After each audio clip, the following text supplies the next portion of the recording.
principales problemas que se ha planteado el público y la crítica especialista? Bueno, vamos a recopilar un poco de eso antes de iniciar la discusión. La derecha controlará los medios de comunicación, se impondrá la censura a los críticos de MAGA y de Trump, la industria hollywoodense se volverá un monopolio. Bueno, vamos a tratar de desmenuzar un poco esto. ¿Qué es lo que vamos a abordar? La ideología de derecha va a permear el trabajo de la Paramount. ¿Quién va a controlar lo que vemos y qué discurso se nos va a presentar? Entonces, también surge la pregunta, ¿nunca había habido monopolios en Hollywood? Y si existieron, ¿cómo es que dejaron de operar? ¿Por qué nos dirigimos ahora hacia este camino? Bueno, pues vamos a contextualizar un poquito el problema de la compra de la Warner por Paramount. ¿Por qué se habla de censura y control en los medios? ¿Quién está detrás de la Paramount? Bueno, pues para empezar vamos a decir que la Paramount es el quinto estudio más grande. En 2024 fue comprado por Skydance de David Ellison, quien a su vez es hijo de Larry Ellison, fundador de Oracle, quien es muy cercano a Trump. Incluso ni los Ellison ni Trump han tenido empacho en demostrar que son muy cercanos y que han tenido incluso reuniones públicas en la Casa Blanca para discutir el futuro de medios noticiosos como CNN, y ahorita vamos a ver por qué en específico de CNN. Incluso Trump ha hecho declaraciones públicas en las que señala que ve con buenos ojos que los Ellison se hagan de la Warner. ¿Pero por qué? Porque la Warner no solo son las películas que nosotros vemos en el cine con el sello Warner Bros., sino que también son dueños de CNN, que es la cadena noticiosa que más ha criticado a Trump, de MTV, de HBO Max y de Discovery Plus. Entonces, los Ellison ya tienen cierto camino recorrido censurando medios cuando moderaron a CBS al comprarla. Entonces, esta transacción parecía que no se iba a llevar a cabo y algunos celebraban el hecho de que Netflix fuera quien se fuera a adjudicar a Warner. Sin embargo, haciendo presión súper fuerte, presentando ofertas a los accionistas y ya no a los ejecutivos de la Warner, Paramount pues pujó por la compra, incluso amenazó con demandar a Warner por no llevar a cabo un proceso de adjudicación transparente, etcétera. Y bueno, finalmente fue la Warner quien terminó comprando, Paramount quien termina comprando a la Warner y no Netflix, ¿no? ¿De qué estamos hablando? De una transacción de $31 por acción, fue lo que ofertó Paramount, dando un total de 110 millones de dólares por la Warner, a diferencia de Netflix, quien había ofrecido finalmente una cantidad cercana a los 83 millones de dólares. Pero bueno, ¿y cuál es el estado de Hollywood en la actualidad? Bueno, Hollywood es un oligopolio.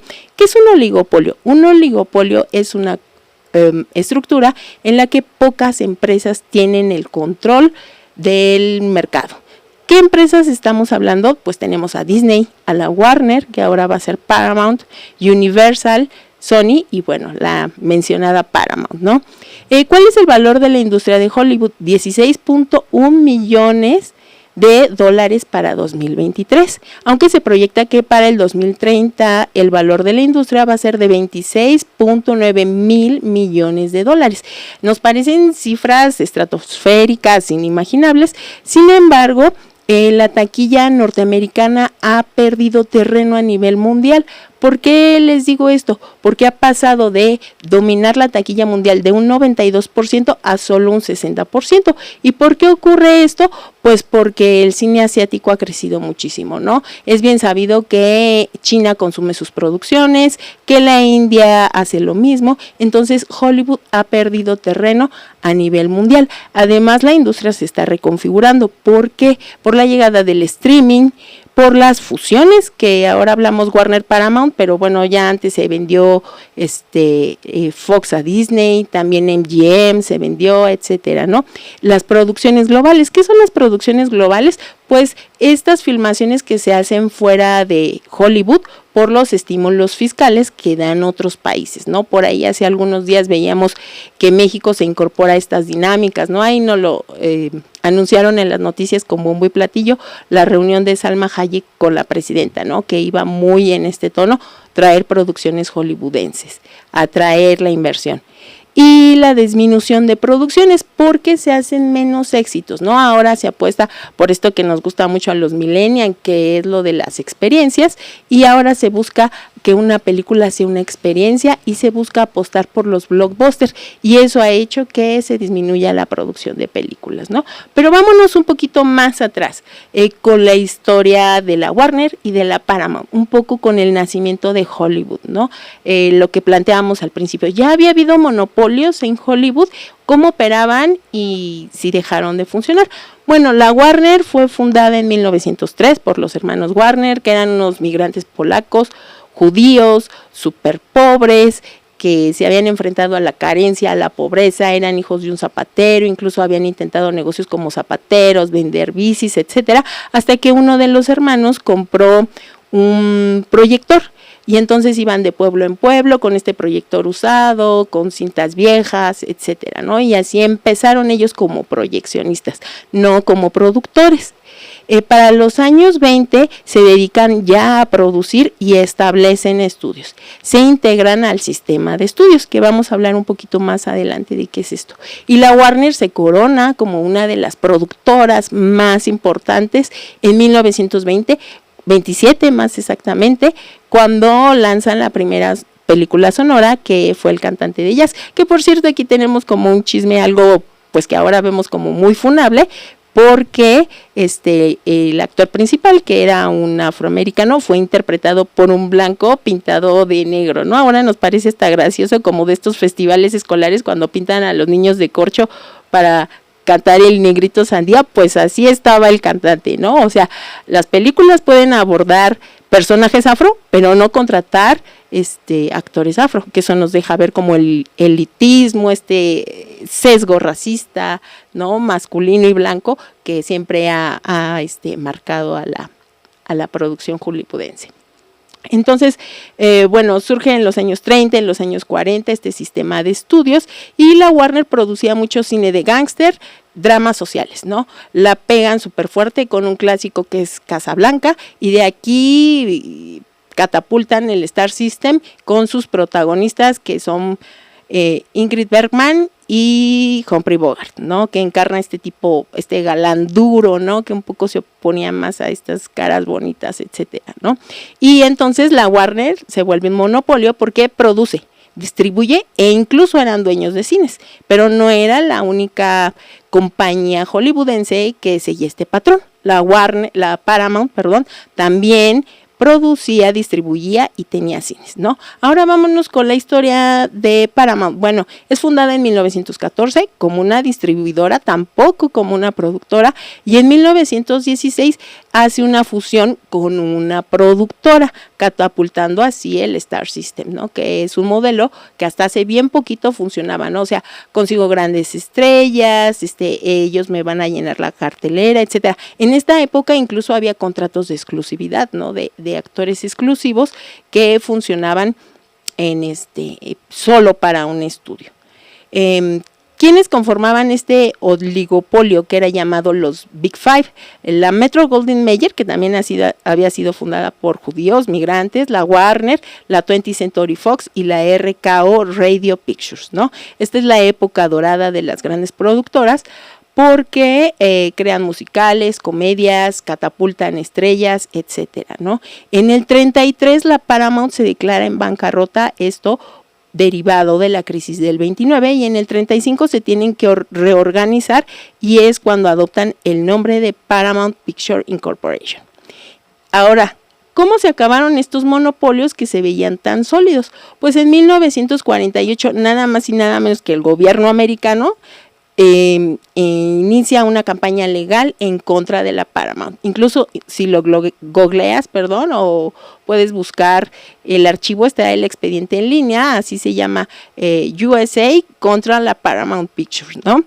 Era justo un proyecto antimonopolios que estaba impulsando el gobierno de Roosevelt. Recordemos que Roosevelt busca crear un Estado fuerte, un Estado sólido que intervenga de manera importante en asuntos económicos después de que la economía se dejó en manos de inversionistas, burgueses, etcétera, ¿no? Y que se fue a pique la economía en la crisis del 29. Entonces es cuando se consolida otra vez el Estado como un agente controlador de la economía en este modelo del Estado benefactor. Y bueno, ¿cuál fue el fallo en contra de la Paramount? Que obviamente también le pegó a la Warner. Tuvieron que vender las cadenas de cine, eliminaron los block booking, que los block booking eran que te vendían como estos paquetes, te vendo un éxito con grandes estrellas, pero te vendo ahí producciones medias chafitas, ¿no? Se separaron las productoras, las distribuidoras y las exhibidoras, y así pues se buscaba conjurar los monopolios en Hollywood. ¿Será que actualmente nos estamos enfrentando a una reversa de este caso de USA contra la Paramount? Bueno, pues regresemos al presente, vamos a recapitular un poco, ¿no? En el pasado la industria era nueva, se estaba conformando, ahora se está reconfigurando con las reestructuraciones que ya mencionamos y con la llegada del streaming. Antes había un control vertical de estos grandes estudios porque eran dueños de cines, producían y distribuían, y ahora están recobrando mucho control estas nuevas distribuidoras con estas nuevas ramificaciones industriales como el streaming. Se están volviendo no solo productoras, sino que también ya son distribuidoras. Y pues la Warner tuvo una gran ventaja al lanzar el cine sonoro. ¿Será que ahora haya una ventaja tecnológica que pueda consolidar alguno de los estudios contemporáneos como el más importante? Eso el tiempo no lo dirá, ¿no? Hasta aquí con esta sección, vamos con nuestra sección 3, que es Suma la Faro. ¿De qué vamos a hablar en esta sección? Vamos a hablar de la película que se estará proyectando este miércoles 18 a las 16:30 horas. Anótalo porque es una proyección gratuita de una película que estuvo hace bien poquito tiempo en cines, ¿no? Vale mucho la pena verla porque no sabemos cuándo la puedas volver a ver en pantalla grande, ¿no? Y además gratis, como dijera Marx, lo mejor de la vida es gratis, así que hay que aprovecharlo. Furiosa, si no la tienes presente, es una película del 2024, es una precuela de Mad Max Fury Road, que es ya toda una franquicia. Si te gusta el cine de 35 a 40 años, quizá la recuerdes de tu infancia, Mad Max, de haberla visto por ahí en la tele en cable, de haberla visto en el canal 5. Y pues los que tienen 50 o más seguro recuerdan esta película Mad Max, que fue un ícono de la cultura popular. Bueno, esta serie de películas de George Orwell nos presentan esta última entrega protagonizada por Anya Taylor-Joy. ¿De qué va la película? Así muy brevemente, es una jovencita que vive en un futuro distópico y vive como en un paraíso, un lugar verde, donde hay agua, donde hay árboles, porque el resto del mundo se ha convertido en un desierto habitado por como nómadas post-punks súper agresivos, ¿no? Entonces ella es raptada de este lugar y tiene pues una serie de aventuras oponiéndose al patriarcado, a la imposición masculina en este mundo y tratando de sobrevivir y regresar a este lugar de origen, ¿no? Como a este lugar idílico. Eso es lo que vas a ver en Furiosa. Y más adelante estaremos hablando de Fury Road, que es la película de la que es precuela Furiosa, que es una gran película y se está proyectando la próxima semana. Pero bueno, eso va a ser en nuestro siguiente capítulo. Hasta aquí esta sección y ahora vámonos con nuestra sección 4, que es Fuera del Cuadro. Entonces, aquí vamos a revisar esta sección, pues el chisme que nos surge, los Óscares que son el día de hoy, ¿ya hicieron su quiniela? ¿Se van a atrever a apostar o no? ¿Cuáles serán los Óscares seguros? Seguros, yo apostaría, aunque si pierden no me echen la culpa, yo apostaría por el de animación, para K-Pop Demon Hunters, apostaría por el de Mejor Actriz con Jessie Buckley, por Hamnet, y hasta hace poco quizás hubiera apostado por Chalamet. Parecía que iba en caballo de Hacienda, que todo el mundo decía que él iba por el Oscar y no sé qué, y nadie se imaginaba, por ejemplo, que se lo fueran a dar a Michael B. Jordan por Sinners, pero ahora está muy en duda. ¿Por qué está en duda? Bueno, pues porque se le ocurrió ponerse de hablador, abrir la boca de más, y en una entrevista para CNN y Variety se le ocurrió decir, además esto fue hace bien poquito, ¿no? En inicios de marzo, se le ocurrió decir que él no tiene intención de trabajar para el ballet y la ópera porque es mantener algo vivo, aunque parezca que a nadie le importa. Obviamente el gremio se paró de pestañas, actores, productores, opinión pública, críticos, cuestionaron esta acción, lo criticaron mucho, eso bajó los bonos de Chalamet, aunque algunos dicen que no tanto porque la votación estaba prácticamente cerrada, pero otros dicen que sí va a ser determinante para que pierda el premio. ¿Tú qué piensas, no? Además a esta declaración de Chalamet se le suma que recientemente obtuvo como una actitud arrogante, autopromocionándose para ser el candidato ideal de ganar el Oscar, y esa imagen pública cambió respecto a la imagen con la que saltó a la fama, que era una imagen como de una nueva masculinidad, ¿no? Quizá por los personajes que encarnó, los personajes que le dio Guadagnino en Call Me By Your Name o en Bones and All, ¿no? Pero eran como estos hombres sensibles, frágiles, que se permitían sentir, y ahora parece un hombre más bien sobrado de sí mismo, ¿no? No sabemos qué tanto el personaje de Mary Supreme se apoderó de él, quién sabe, ¿no? Pero aquí yo quiero introducir otro problema, ¿no? Otro escándalo que rodea justo esta película de Mary Supreme, que es la que le dio la nominación a Chalamet. Es el escándalo de los Safdie. No sé si ya lo hayas escuchado, pero en 2016 los Safdie produjeron una película que se llama Good Time, porque antes los Safdie, Josh y Benny, que son hermanos, trabajaban dirigiendo juntos, y tienen una escena con una actriz de 17 años que ellos alegan no sabían que era menor de edad. Una escena en donde ella encarnaba una sexoservidora, y con un actor que además ya tenía antecedentes penales, que era Body Dores, que es un actor que ya entregó el equipo para que no nos bloquee YouTube, y dicen que él improvisó una serie de acciones en esta escena que tenían que rodar, que son acciones que no estaban marcadas ni en el ensayo ni en el guión, y que Josh Safdie, quien estaba en el estudio, no cortó y dejó que la escena siguiera, ¿no? Finalmente esta escena no fue incluida en el corte final de la película, y fue hasta 2023 cuando la actriz declaró que esto le dejó secuelas psicológicas, ¿no? Incluso se dice que por eso los Safdie ya no trabajan juntos, ya no dirigen juntos, ¿no? Y bueno, este año vimos películas de cada uno de los hermanos presentadas de manera individual.